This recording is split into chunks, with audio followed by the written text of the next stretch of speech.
Votre Excellence, bonjour et merci beaucoup d'avoir accepté notre invitation. Donc, nous nous rencontrons en marge du sommet des ministres des Affaires étrangères des pays africains. D'ailleurs, ce sommet vient de se terminer. Quel est le bilan de cet événement pour vous? Le bilan de cet événement, c'est d'abord le suivi des engagements qui ont été pris pendant le sommet.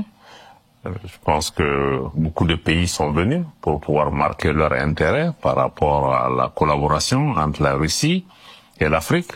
Et beaucoup d'entre nous pensons que la Russie et l'Afrique ensemble vont constituer une force qui va peser sur la question internationale de paix et de sécurité, mais aussi qu'il est important que nous puissions aussi avancer avec la Russie pour pouvoir transformer nos pays, aller vers plus de développement, de transfert de technologies dans un certain nombre de secteurs clés, les infrastructures, l'énergie, l'agriculture, et parce que nous pensons que dans tous ces domaines, le domaine des télécommunications, les satellites, donc il y a un certain nombre de domaines clés où nous pensons que le travail avec la Russie pourrait être différent du travail avec d'autres puissances où nous n'avions pas le sentiment que ces puissances travaillent pour renforcer l'autonomie économique, politique ou sécuritaire de nos pays, et que avec la Russie, puisque l'agenda n'est pas un agenda de domination et d'assujettissement, qu'il y aurait plus d'ouverture pour pouvoir travailler avec nos pays dans un esprit gagnant-gagnant. Donc c'est pourquoi ce partenariat et cette première conférence, parce que c'est la toute première, après le deuxième sommet, que nous espérons que la prochaine session, qui se tiendra en Afrique combinée à celui-là, permettront aussi de donner des résultats tangibles. Je crois que beaucoup de nos collègues ont parlé de la nécessité aussi d'accélérer, parce qu'on a le sentiment aussi que bon, sur certaines choses, ça n'avance pas au rythme que nous voulons. Nous devons mettre des mécanismes en place pour renforcer la collaboration. Donc je pense que c'est un travail qui se poursuit dans un bon état d'esprit, de respect mutuel et de compréhension. Vous avez participé aussi dans la session thématique, n'est-ce pas? Quel était votre message? Pour le message clé que nous avions dans la session thématique qui était autour de la vérité sur le colonialisme, c'était de dire que pour nous, si on veut parler de vérité, c'est d'abord la vérité historique, de rappeler que la Russie n'a jamais assujetti nos peuples, n'a pas pratiqué l'esclavage, n'a pas pratiqué la colonisation, et au contraire, l'ex-URSS, ensuite, la Russie qui en a été le légataire, a travaillé toujours pour pouvoir aider les peuples africains qui étaient en lutte pour leur indépendance à pouvoir se sortir de là. Donc il ne faut pas confondre un certain nombre de choses par rapport à cela, parce que beaucoup, malheureusement, dans nos pays, dû à la rhétorique occidentale, essayent de dire que oui, des pays comme le Mali, mais pourquoi vous quittez les anciens maîtres pour aller vers de nouveaux? On a dit non. Ceux dont vous parlez, qu'on ne doit même pas considérer comme des maîtres, bon, on avait beaucoup pratiqué l'esclavage, la colonisation et tout ça. Donc c'est de dire que cette vérité historique mérite d'être rétablie pour notre part. Et la deuxième part de vérité qui nous semble aussi être important, c'est de se dire que même si la colonisation appartient à une ère qui nous semblait être révolue, comme certains l'ont dit hier, le colonialisme de type nouveau ou le néocolonialisme demeure, parce que après la colonisation, bon, on nous a donné tous les artifices de l'indépendance, mais les outils sont restés. Un des premiers outils, c'est d'abord des systèmes politiques qui sont restés pour pouvoir perpétuer le système de domination coloniale, y compris économique et politique, mais aussi, il y a d'autres outils. On a parlé hier des médias, le système de contrôle mental de nos populations, parce que dans le passé, on devait envoyer des militaires pour contrôler les pays. Aujourd'hui, à travers les médias, il y a un système de manipulation et de contrôle. On a parlé aussi de l'existence de systèmes monétaires dans nos pays que nos États ne contrôlent pas en tant que tels, qui continuent à perpétuer ce système vraiment de maintenir nos pays dans des situations de producteurs de matières premières et d'exporter ces biens. Et aussi, nous avons mis l'accent hier sur l'importance de la relation aujourd'hui entre certains médias de propagande qui sont devenus des instruments de destruction massive et leur lien avec les groupes terroristes. Et beaucoup de ces médias aujourd'hui occidentaux sont devenus pratiquement des relais, des porte-voix des groupes terroristes. Donc pour nous, ça c'est très intéressant. Est-ce que vous pouvez nous en dire un tout petit peu plus le lien entre les médias de propagande, déjà quels sont ces médias, et puis les groupes terroristes? Parce que votre pays, d'ailleurs... Je vous donne un exemple clair, pour vraiment dire les choses clairement. Je pense que la télévision France 24, pour ne pas parler que d'elle, bon, aujourd'hui, il y a des programmes particuliers qui donnent la voix à des groupes terroristes qui avouent ouvertement être en contact avec des groupes terroristes, qui avouent avoir des informations sur des cibles à attaquer et qui fait l'apologie du terror, qui se réjouit souvent même quand nos populations sont tirées, qui montrent plus d'empathie pour des groupes terroristes. Donc je pense que cette question, d'ailleurs, le gouvernement du Mali a ouvert une enquête judiciaire pour apologie du terrorisme contre un journaliste. Mais France 24 n'est pas seul, parce qu'il y a beaucoup d'autres médias qui s'engagent dans ça. Ça veut dire qu'aujourd'hui, nous faisons face à un terrorisme sur le terrain, qui est le terrorisme sécuritaire, mais il y a aussi un terrorisme médiatique. Parce qu'on utilise les médias pour faire peur à nos populations, pour faire avancer l'agenda de ces terroristes, pour diaboliser nos populations et amener nos populations même à se soulever contre leurs autorités. Donc, je pense qu'avec toutes ces questions, le troisième message que nous avons aussi lancé, c'est que par rapport au colonialisme, bon, il y a certaines institutions internationales aujourd'hui aussi qui contribuent à la perpétuation de ce système de domination. Nous avons pris l'exemple du Conseil de sécurité où le fait de prendre des pays comme étant des porte-plumes, c'est une sorte de système pour perpétuer la domination coloniale, parce que les anciennes puissances anglaises sont sous la plume de la Grande-Bretagne, les anciennes puissances françaises, les anciennes colonies françaises sont sous la France. C'est une sorte de perpétuation de ce système de domination. Même les institutions financières internationales ont pour vocation de maintenir ce système colonial parce qu'il ne s'inscrit pas dans les perspectives de transformation de nos économies pour qu'ils deviennent des acteurs économiques majeurs, sans compter les conditionnalités politiques qui sont aujourd'hui du ressort de ces organisations qui sont censées s'occuper de développement, mais à cause des prises de position de nos pays ou de nos votes, nous sommes sanctionnés, même par ces institutions financières. Donc, ça veut dire que aujourd'hui, ce qu'on appelle le néocolonialisme, la colonisation, il y a des méthodes plus sophistiquées, plus subtiles, plus perfides, qui sont encore existantes et nous saluons l'action de la Russie à travers la résolution qui a été portée au niveau des Nations Unies, que le Mali a soutenue. Et nous pensons que nous devons au quotidien travailler pour renforcer l'autonomie de nos pays et sortir des scénarios de dépendance sur le plan sécuritaire, sur le plan politique, mais aussi sur le plan du développement. Il faut que nous soyons autonomes pour créer la richesse et les opportunités pour nous. Il ne faut pas se voiler la face. Ce sont des intérêts qui entrent en collision. Parce que c'est que l'exploitation chez nous crée beaucoup de richesses ailleurs. Donc quand vous voulez changer les règles du jeu naturellement, je pense que ça peut amener des tensions. Mais quel est l'objectif de ces médias qui soutiennent le terrorisme dans votre pays? C'est la déstabilisation? Bon, vous pouvez leur demander, leur poser cette question. Mais pour nous, c'est que je pense qu'il y a plusieurs outils. Il y a le niveau politique. Ces médias-là, c'est qui? C'est des médias d'État. C'est des médias qui relèvent souvent du ministère des Affaires étrangères de ces pays. Donc, ce sont des outils d'influence d'un certain nombre de pays pour atteindre des objectifs géopolitiques. Mais souvent, il y a même des médias privés qui peuvent le faire également. Donc le Mali a accusé récemment l'Ukraine d'être derrière les actes terroristes dans votre pays. Pourquoi ces actes de l'Ukraine, selon vous, sur votre territoire? Quel est l'intérêt? Nous nous posons la même question. Quel est l'intérêt? Parce que le Mali n'a jamais été en conflit ouvert avec l'Ukraine, ou même en conflit avec l'Ukraine, et même quand le conflit a éclaté entre la Russie et l'Ukraine, le Mali a toujours essayé d'avoir une posture neutre et constructive. Et maintenant, sous prétexte de combattre la Russie autrement, l'Ukraine déporte sa guerre sur notre territoire, soutient ouvertement des groupes terroristes qui ont tué des militaires, des civils maliens, Et l'Ukraine, ce sont ses officiels des services de renseignement et même ses diplomates qui ont revendiqué ce fait qui est une première parce que c'est quand même un État membre du Conseil de sécurité, un État membre de la communauté internationale, signataire de la Charte des Nations Unies qui a quand même des engagements.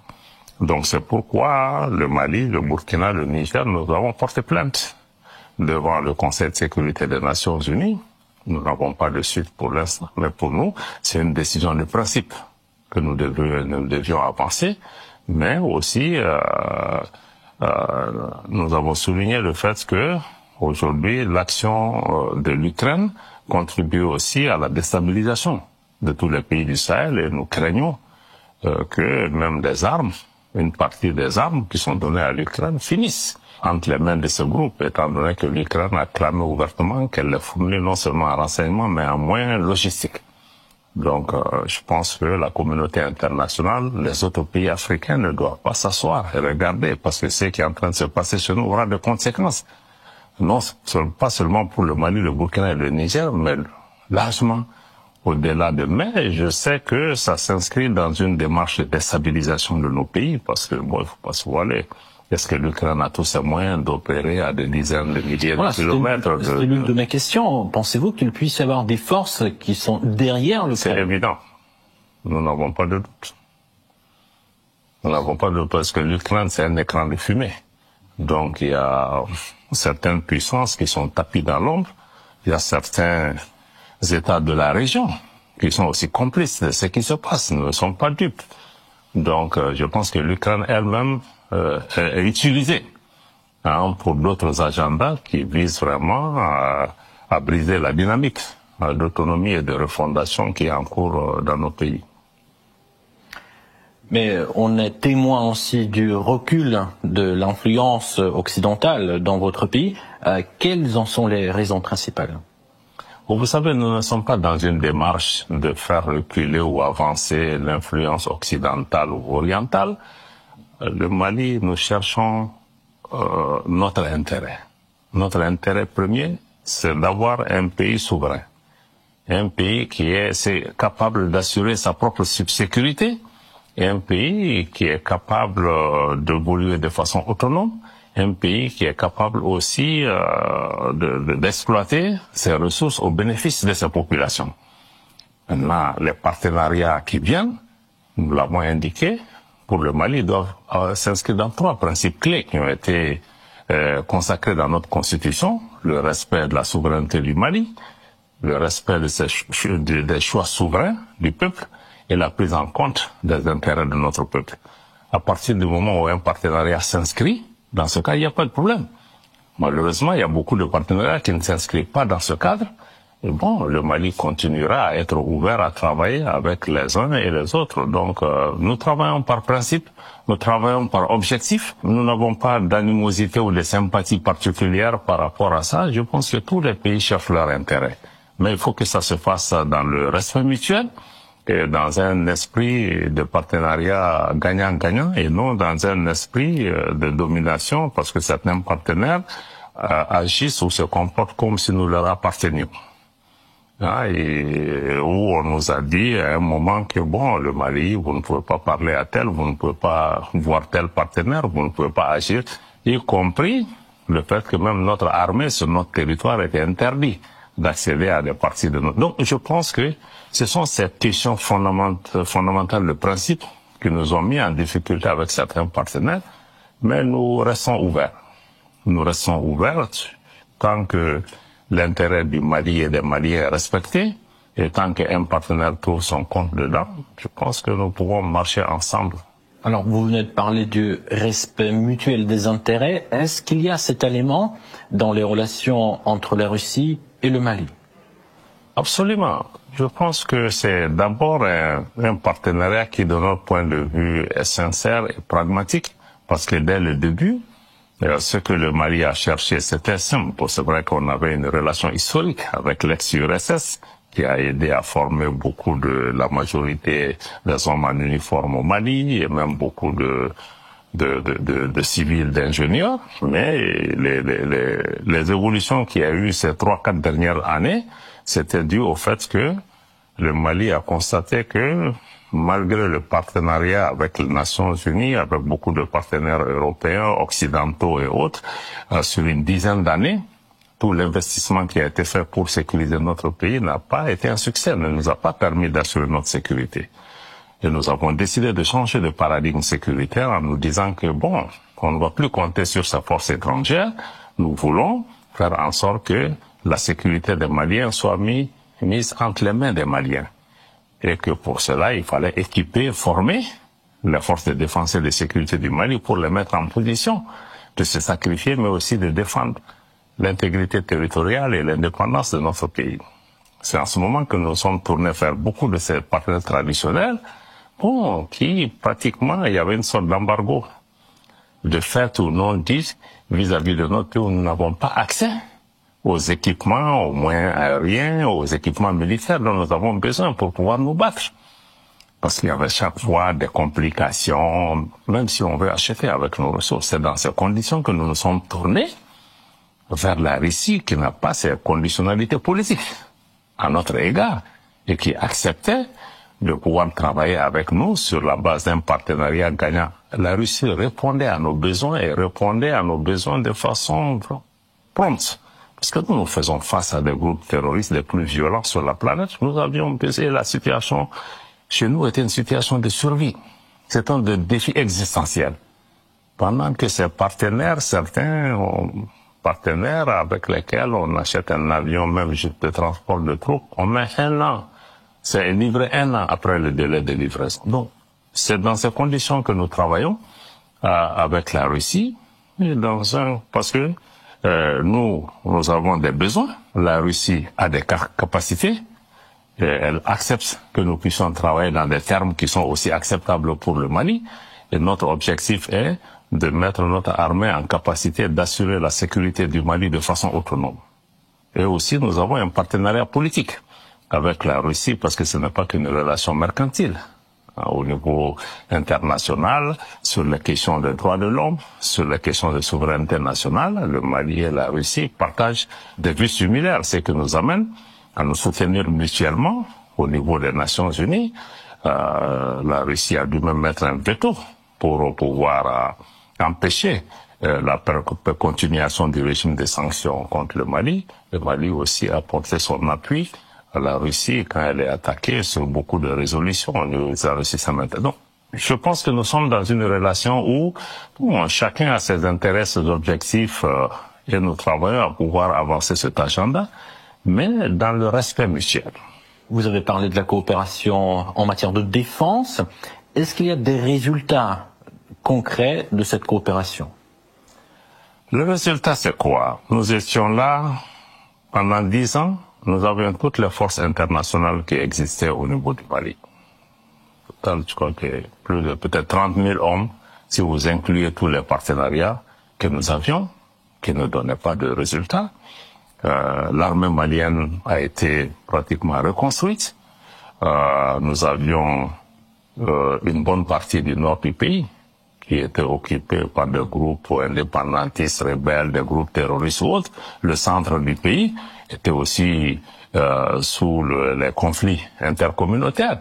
Il y a beaucoup de parties qui échappaient au contrôle de l'État. Aujourd'hui, quand vous regardez la situation d'ensemble, l'armée et les institutions maliennes sont présentes sur tous les territoires nationaux.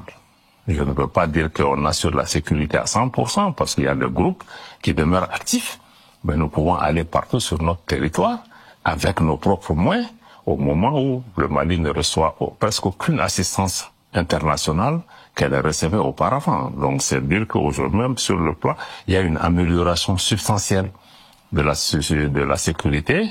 L'administration est revenue dans beaucoup de localités, les services sociaux de base sont revenus, il y a encore des défis par rapport à ça, mais aujourd'hui, l'offensive et la stratégie militaire commencent à porter ses fruits et notre armée est en opération presque sur une bonne partie du territoire national. Donc nous pouvons dire qu'aujourd'hui, nous sommes dans une dynamique positive, dans une dynamique offensive.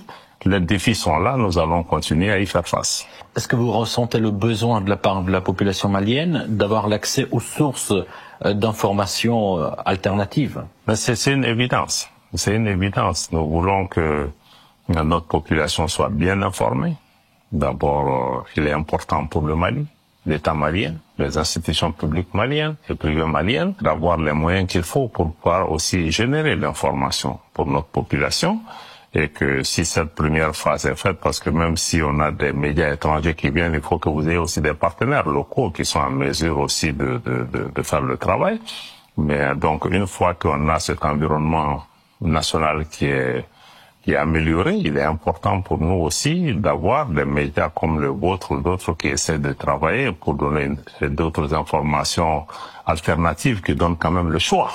Une information n'est jamais neutre, mais bon, qui donne quand même le choix aux gens, qui présente d'autres manières de voir pour nous permettre de savoir qu'est-ce qui est vrai, qu'est-ce qui n'est pas, et la collaboration avec les structures russes ici. Je pense que le ministre Lavrov en parlait aujourd'hui, que ça sera un des points de partenariat avec les médias russes et les médias africains pour pouvoir offrir une palette de choix à nos citoyens pour pouvoir se faire une idée. Quelques questions tout aussi importantes. Vous venez de l'évoquer, l'AES. Comment se porte l'intégration au sein de cette alliance? Nous avançons. Nous avançons le 16 septembre 2023. Nous avons mis en place la charte du Liptako-Gourma, instituant l'Alliance des États du Sahel, qui est un mécanisme de sécurité collective, de défense collective de sécurité pour le Mali, le Burkina et le Niger. Et ce mécanisme a été mis en place pour faire face aussi à une menace existentielle qui était à l'époque une menace d'intervention militaire contre un des pays de l'Alliance. Et je pense que notre mutualisation de nos efforts et nos prises de position ont permis de dissuader cette question. Aujourd'hui, nos armées travaillent ensemble sur le terrain de façon très très poussée et arrivent à avoir des résultats sur le terrain de façon coordonnée, en luttant à la fois contre le groupe terrorisme et contre tous les autres facteurs d'insécurité. Mais nous avons voulu aller au-delà de ce mécanisme de sécurité collective défensive pour aller vers la mise en place d'une confédération des États du Sahel, c'est-à-dire un regroupement d'États avec transfert de souveraineté sur 3 points. D'abord, la question de sécurité, les questions de diplomatie pour permettre à nos pays de parler d'une seule voix. Et le 3e pilier, c'est sur les questions de développement, d'intégration économique. Donc, c'est parce que notre espace, c'est un espace assez homogène. Nous avons la même histoire, la même culture, les mêmes défis climatiques et sécuritaires. Et que, bon, en travaillant ensemble, nous pourrons mettre ensemble nos forces. Mais aussi, c'est aussi une réponse géopolitique à une menace stratégique qui était dirigée contre nos pays. Donc, pour nous, c'est aussi une réponse, une sorte d'alternative, parce que nous ne nous reconnaissions plus dans d'autres organisations régionales qui étaient dans cet espace, qui, de notre point de vue, n'étaient plus contrôlées, ni par nos populations, ni par nos dirigeants, et qu'il faut que nous mettions en place une structure où le leadership est africain, où nous travaillons de façon autonome pour nous développer, pour assurer notre sécurité et pour nous départir aussi de toute tutelle coloniale ou impérialiste ou en tout cas tout facteur de domination par rapport. Donc c'est une nouvelle approche. Aujourd'hui, nous commençons à travailler avec des partenaires comme la Russie, comme la Turquie, aussi comme tout partenaire qui estime que c'est important en tout cas de prendre en compte. Et je pense que les autres pays ont intérêt à prendre en compte parce que même les pays qui viennent dans notre espace, ils n'ont pas à choisir entre la CEDEAO et l'AES. Nous sommes tous en Afrique de l'Ouest. Ils doivent travailler avec les peuples de la région. Ils doivent travailler avec toutes les réalités géopolitiques, y compris cette nouvelle entité qui est là, qui n'est pas dans une attitude d'hostilité, mais qui vise un objectif et qui reste ouvert aussi à trouver des modalités de coexistence pacifique avec les autres pays de la région et les autres organisations qui existent pour pouvoir préserver le vivre en commun de nos populations qui ont vécu ensemble depuis la nuit des temps, de tous les pays de l'espace ouest africain. Il y a actuellement beaucoup de discussions quant à l'avenir de cette confédération, notamment sur la monnaie commune, sur un passage présumé vers la fédération. Quel est l'avenir de cette confédération? Est-ce que vous envisagez la monnaie commune ou encore le passage vers la fédération? Est-ce que ce serait envisageable et possible? Ce qui est clair en tout cas en ce moment et qui est défini dans les textes de l'organisation, c'est que la confédération est créée comme une étape intermédiaire pour à terme arriver à créer une fédération. Que bon, plusieurs questions de développement économique, d'harmonisation économique sont des questions aujourd'hui qui sont sur la table, qui sont en discussion. Je pense que nous ne nous préoccupons pas de savoir qu'est-ce qui sera fait dans 30, 40 ans. Nous sommes au début d'un processus. Ce qui est important, c'est qu'aujourd'hui, l'AES a suscité un intérêt au sein de nos populations qui ont confiance, qui y croient, et nous nous donnons les moyens de pouvoir travailler pour en faire une structure qui travaille pour les peuples.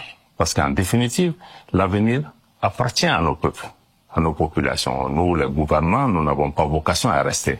Donc, tant que les populations de notre espace y croient et font les investissements nécessaires sur le plan sécuritaire, mais aussi mettre en place des programmes structurants, comme par exemple dans le domaine de l'énergie ou dans le domaine de l'agriculture ou dans le domaine des chemins de fer, il est possible de mettre en place des projets qui créent des liens physiques entre nos pays et qui créent une certaine interdépendance. Moi, je pense que nous devons plutôt travailler à créer les ingrédients nécessaires qui nous permettent d'aborder l'avenir avec beaucoup plus de sérénité. Mais je pense que le fait que nous soyons déjà ensemble, nous constituons une force et que nous avons une vision politique identique par rapport à ce qui est en cours. Moi, je pense qu'il ne faut pas s'occuper des autres qui sont optimistes ou pessimistes. Je pense que l'avenir est entre les mains des peuples du Burkina, du Mali et du Niger. Votre Excellence, est-ce que je peux vous demander d'adresser un petit message à nos spectateurs qui nous regardent tant en Russie qu'en Afrique? Bon, d'abord, c'est un plaisir pour moi de m'adresser à vos auditeurs. J'en suis un, parce que j'essaie de suivre votre chaîne régulièrement aussi, sur Telegram. Je trouve beaucoup de bonheur dedans parce que je trouve qu'il y a un effort pour pouvoir quand même essayer de donner une information avec des outils clés. Et vous faites appel souvent aussi à des experts qui ont vraiment la matière sur ces différentes questions. Et ce qui est important, c'est que vous nous donnez des perspectives ou des vues qui sont alternatives ou qui sont différentes de ce qu'on peut entendre ailleurs. Je pense qu'on peut nous-mêmes nous faire une idée. J'espère que le travail que vous faites ici, qu'on aura beaucoup d'autres médias qui sont des sources alternatives d'information pour les populations du monde, mais qui ne se situent pas aussi dans une guerre médiatique contre nos pays. Donc, je voudrais vraiment vous encourager de maintenir ce cap de professionnalisme et de détachement pour faire votre travail de la manière la plus noble possible.